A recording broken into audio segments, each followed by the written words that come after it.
Assalamualaikum warahmatullahi wabarakatuh. Apa kabar teman-teman semua, sahabat-sahabat semua? Kali ini saya sedang silaturahmi bersama Bos Konter ya. Mungkin ada banyak hal yang bisa kita pelajari bersama dengan beliau ini. Bagaimana sih perjalanannya dari awal membangun usaha hingga sampai saat ini bisa membangun beberapa konter seperti itu ya. Jadi ini Bang, bagaimana sih perjalanan awal dalam dunia usaha ini?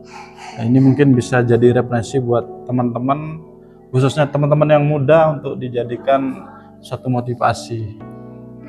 Sebenarnya ya dalam usaha itu kita harus berani gitu kan.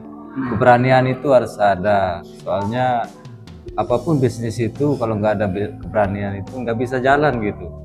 Jadi percuma kan kalau misalnya kita bercita-cita yang tinggi, terus berkeinginan yang banyak, kalau nggak ada keberanian ya nggak bisa jalan gitu. Nah, jadi gini juga kan Bang, yang jadi permasalahan buat teman-teman pemuda hari ini, teman-teman yang muda ini, itu biasanya terkendala sama modal.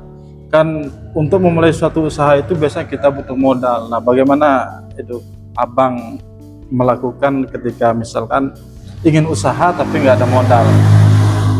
Menurut saya sih kan gini, soal bisnis itu memang perlu modal gitu kan, tapi kita harus belajar dulu kan sama yang lebih tahu, yang lebih udah menjalani bisnis itu kayak gimana gitu. Jadi kita pelajari dulu gimana triknya dia kan, triknya untuk membangun suatu usaha gitu. Jadi misalnya ada ini sahabat saya pengen usaha gitu tapi dia nggak ada modal, itu ada lagi caranya itu. Soalnya kita menurut pengalaman kita kan yang sebelum ini, jadi kita ya pinjam modal dulu gitu kan, misalnya di bank atau ada jaminan apa gitu kan, kita bisa pergunakan itu. Jadi kalau misalnya udah ada kepercayaan di bank itu gampang aja kita mau usaha apa gitu kan. Ya. Kalau boleh tahu ini Abang ini kapan sih mulai usaha konter gitu? Dari perjalanan dari awal itu seperti apa sih begitu? Iya. Dari pertama itu ya gitu yang seperti yang saya bilang tadi. Usaha itu kita belajar dulu dari teman-teman yang lebih mengerti gitu kan. Usaha konter itu kayak apa, terus kita belajar, dalami, kemudian kita baru bentuk suatu cara kan, suatu cara atau solusi untuk modal ini. Jadi kalau kita udah ada jalan untuk ada modal gitu kan untuk usaha, gampang aja kita. Soalnya kalau pengen buka usaha itu memang perlu modal yang banyak gitu kan. Jadi ya kita mulai dari yang kecil dulu gitu. Yang kecil dulu ya kita coba. Biasa dalam bisnis itu yang namanya rugi pasti kita ketemu gitu kan, yang namanya bisnis rugi atau kena tipu, itu udah hal biasa. Jadi setelah terbentuknya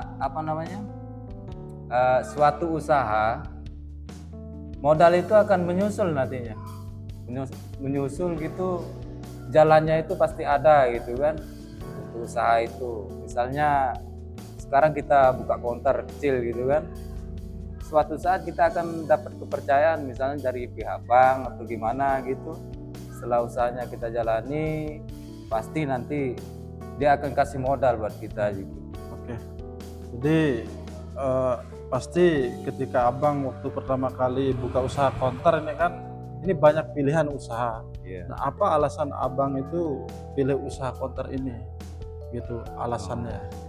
Kalau menurut saya sih kan usaha konter ini ya selain kerjaannya enak, ringan, kemudian memang sih keuntungannya nggak seberapa gitu kan, tapi kalau kita udah dapat kepercayaan dari masyarakat, walaupun keuntungannya kecil, suatu saat dia akan menjadi usaha yang besar gitu ya.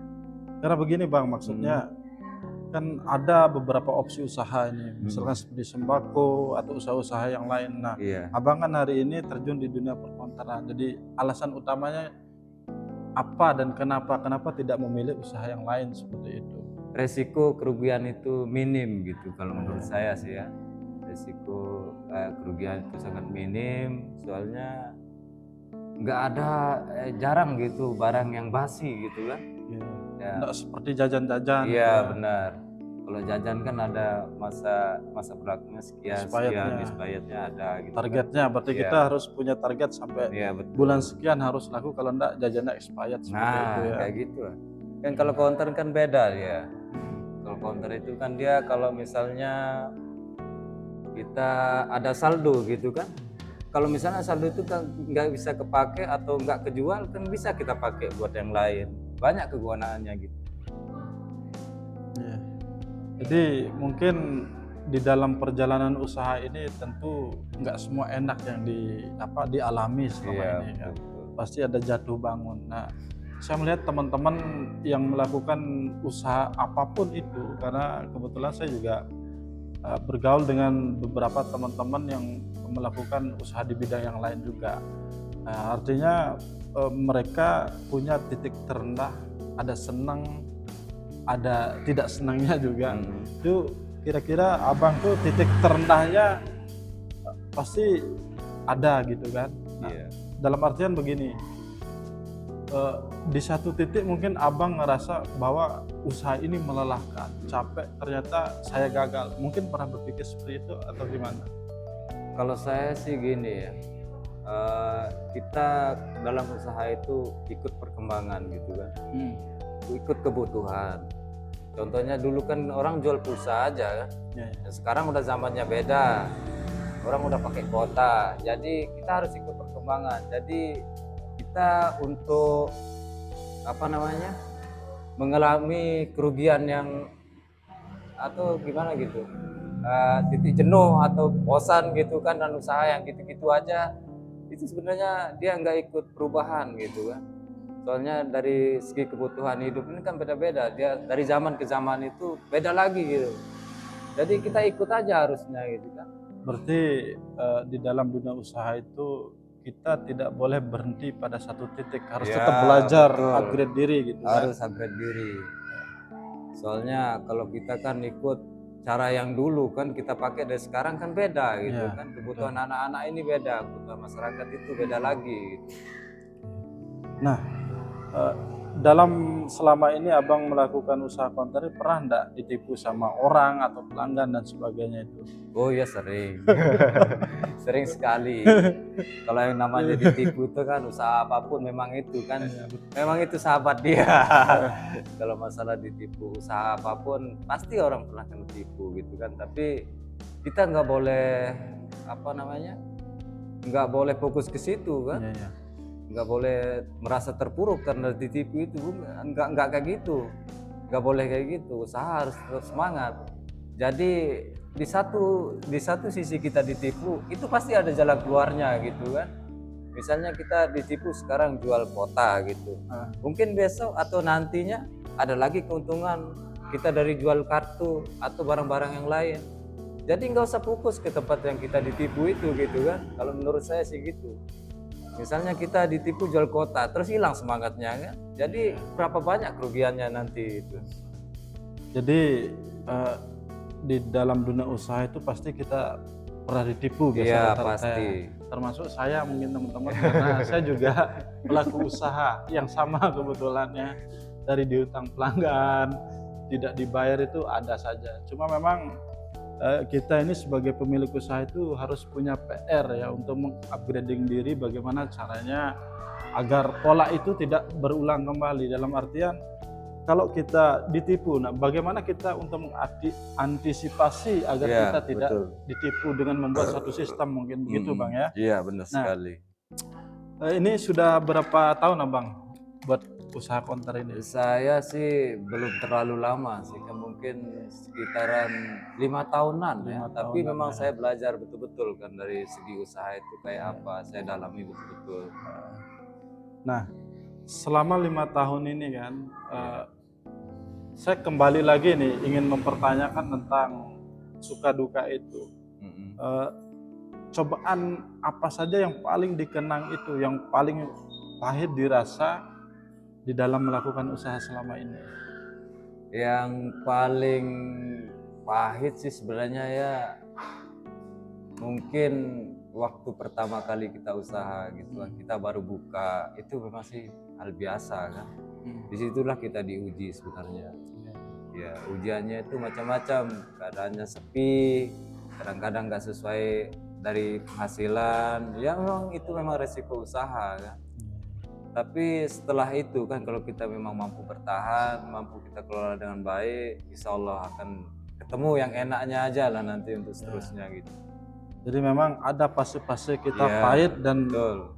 manis gitu Iya, ya. pasti Jadi ada. nggak selamanya pahit gitu. Enggak selamanya insya Allah. Kalau Karena memang kita- tujuan kita usaha ini ke depan untuk yang manis gitu kan. Iya, Ketika benar. tua nanti bisa kita nikmati Iya. masa tua kayak gitu Bang ya. Ya Nah. harus istiqomah kan untuk yang pertama kalinya kan, harus kita pintar, kita ngambil hati pelanggan, kita harus semua jaga kan. Ya dari situ kita belajar. Dari memang usaha itu memang perlu perlu kita nggak terlalu harus memikirkan untung intinya kan untuk yang pertamanya itu. Belajar. Iya harus belajar dulu, harus banyak belajar. Soalnya kita mau usaha gitu, begitu kita buka harus mikir untung terus, itu nggak bisa. Iya. Kita harus belajar dulu, dalami usahanya itu kayak gimana. Ya intinya pelanggan nyaman, kita pun bekerja itu enak gitu. Nah, selama 5 tahun ini apa pencapaian Abang yang bisa dibeli lah Iya. dari usaha Abang yang Abang lakukan selama 5 tahun ini? Mungkin beli kendaraan, rumah atau sebagainya. Apa selama 5 tahun ini pencapaiannya gitu Bang? Ini buat dijadikan semangat buat teman-teman yang nonton. Iya. Insya Allah ya, alhamdulillah ada aja sih lebihnya kan. Kita bisa ngebangun, intinya udah 2 konter yang kita bangun. 3 kan? Oh iya, udah 3. Tiga. Tapi gagal 1 ya, biarin aja itu gagal. Beliau ini pernah bangun 3 konter ya, 3 bangunan dari nol, dari pondasinya. Iya. Tapi memang yang namanya hidup ada saja persoalan, dan yang bertahan 2 ini ya. Iya, Dan benar. ini yang baru syukuran kita di sini.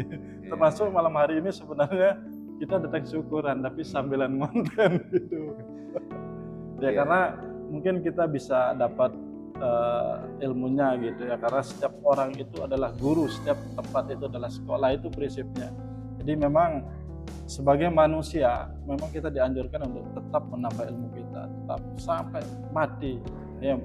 Mati itu titik terakhir untuk menambah ilmu, karena memang nggak bisa lagi kayak gitu. Gimana Bang kameramen? Kira-kira untuk yang ini, konternya yang ini, Iya.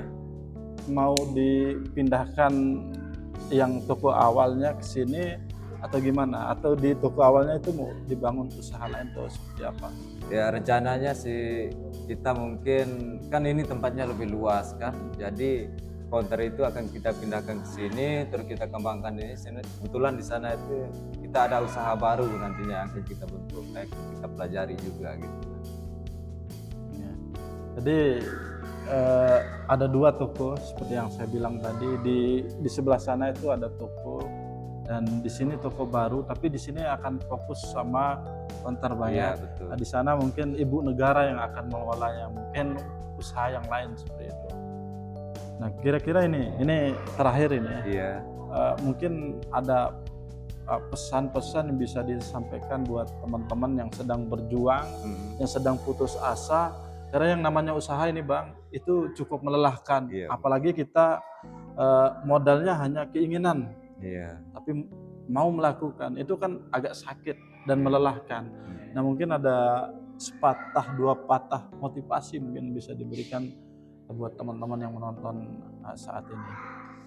Intinya sih gini ya, kalau kita mau bangun suatu usaha gitu kan, jangan pikir modal dulu atau uang yang banyak gitu kan. Intinya kita belajar dulu ilmunya itu kayak apa. Jadi kita belajar dulu siklus perjalanan suatu usaha itu kayak gimana gitu. Ya. Soalnya kita kalau udah ada bekal ilmu, insya Allah kan ada jalannya untuk cari modal nantinya. Modal itu akan datang sendiri nantinya. Soalnya kita kalau harus ngumpulin modal yang besar dulu kan buat bikin usaha. Ngapain kita usaha kan uang kita udah banyak gitu kan. kita habisin aja uangnya gitu. Kayak soalnya kita udah punya uang kan, ngapain usaha? Jadi intinya gitu, kita cari ilmu dulu. Usaha apa yang mau ditekunin, misalnya bengkel, ya tekunin dulu cara orang kerja itu di bengkel itu. Nggak apa-apa kita jadi tukang sapu di situ kan, tapi intinya ilmunya kita dapat gitu ya sambil belajar gitu. Jadi kalau mau usaha itu cari dulu ilmunya gitu kan, cari teman yang baik dulu, yang apa namanya, yang punya bisnis gitu kan, punya bisnis. Walaupun kita jadi anak buah nggak apa-apa sih, kita disuruh sana sini itu udah biasa kan, soalnya kita mau cari belajar, ilmu ya. dulu, sedang belajar dulu kan. Jadinya kalau udah ada bekal ilmu itu, usaha itu kalau kita bentuk usaha itu biar dari kecil pun dia akan cepat berkembang gitu. Ya, jadi ya harus tetap semangat kan usaha itu. Yang namanya rugi ya pasti ada ruginya gitu kan. Namanya kita belajar kan dari situ. Tapi dari kerugian itu kita nantinya akan tahu gitu kan. Oh berarti ini nggak bisa gitu. Soalnya kita udah tahu kan ini merugikan. Nggak mungkin kita akan buat lagi kan. Pasti kita akan belajar dari situ lebih hati-hati atau gimana gitu. Kalau intinya kita punya ilmu itu senang gitu. Mau kerja sama orang pun senang, enak gitu kan. Ya nggak perlu uang yang banyak, nggak perlu uang yang banyak. Kita harus bisnis besar-besaran, semua bisa mau kan. Berarti punya rezeki bisnis yang itu besar. tergantung ilmunya orang. Iya, ilmunya orang itu. Kalau mau usahanya bagus ya di-upgrade dulu lah ilmu Iya, tentang ilmunya, usahanya. Gitu iya, ya. ilmu usahanya. Jadi kayak gitu teman-teman ya. Mungkin ini bisa dijadikan inspirasi ya, karena saya hari ini datang ke pelosok. Ya, ini bukan kota besar tidak, Iya. tapi sudah menghasilkan untung ratusan juta dalam 5 tahun. Ini di pelosok teman-teman. Nah, buat teman-teman yang hidup di pelosok, teman-teman pemuda yang hidup di pelosok itu jangan merasa bahwa nggak ada yang bisa dilakukan di pelosok itu, tapi banyak yang bisa dilakukan di pelosok itu. Bahkan kalau kita di kota itu persaingannya lebih besar, ya, modalnya lebih besar. Tapi kalau di pelosok kita bisa mulai dengan modal minim, ya. Intinya kita istiqomah untuk melakukan usaha itu. Apapun, karena hidup ini nggak lepas dari ujian. Pasti ada ujian apapun yang dilakukan, apalagi usaha. Kayak gitu Bang ya. Iya, betul Oke. sekali. Terima kasih Abang Iya, untuk sharing-sharing ilmunya. Semoga usahanya Abang semakin sukses, semakin berkah, dan insya Allah ke depan semoga kita bisa berdiskusi lagi dan bisa dijadikan inspirasi buat teman-teman menonton. Terima kasih. Iya, sama-sama.